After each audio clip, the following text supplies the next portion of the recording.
You probably recall the concept of evaporation from your high school science lesson. In simplistic terms, evaporation is the conversion of a liquid into a gas due to variations in temperature and/or pressure. Countless examples of evaporation exist in our daily lives. Clothes wet from a wash will dry under the sun. The ground saturated with water will eventually dry up. And damp hair loses its moisture rapidly on a dry, sunny day.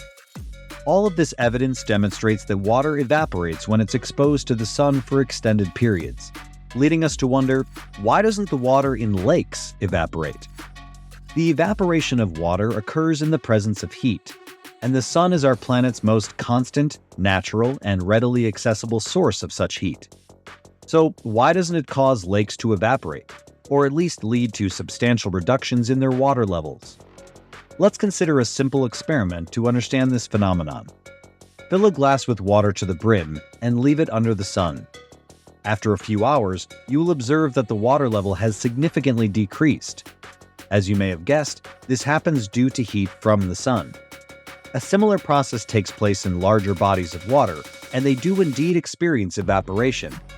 However, we rarely observe any noticeable changes in the water levels of lakes. Two main reasons account for this. Firstly, the volume of water present in lakes and other large water bodies is tremendously more significant than what you might have in a beaker, a cup, or a tub. Consequently, the evaporation process is quite slow, so the changing water levels aren't immediately apparent. Theoretically, after some time, ranging from a couple of weeks to a few months, lakes and ponds should and do dry up, depending on the size of the body of water.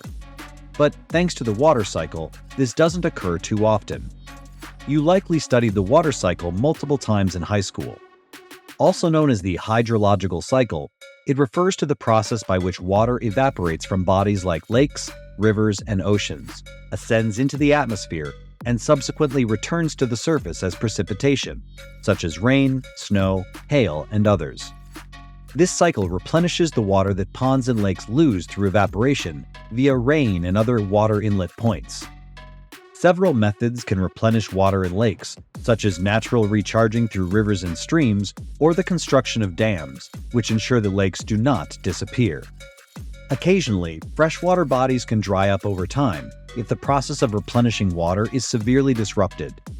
Now, while it's apparent that the water level in a lake cannot drastically decrease due to evaporation, what prevents it from simply soaking into the ground?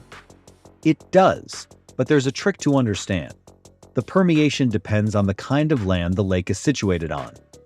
If it's too deep, impenetrable clay or rocks typically line the bottom, preventing water from seeping through. Besides, soil also has a saturation limit, where it becomes so filled with water to the point that it can't absorb any more. Different types of soils have various filtration rates, and soils with larger particles allow for more seepage. Many natural lakes also form in low-elevation areas and receive water from underground sources. In essence, water does seep into the ground, but the soil eventually becomes saturated, preventing further seepage. The remaining water then slowly evaporates and is replaced. Ultimately, so long as a body of water has sufficient water and finds ways to regularly refill itself, it's not going anywhere anytime soon.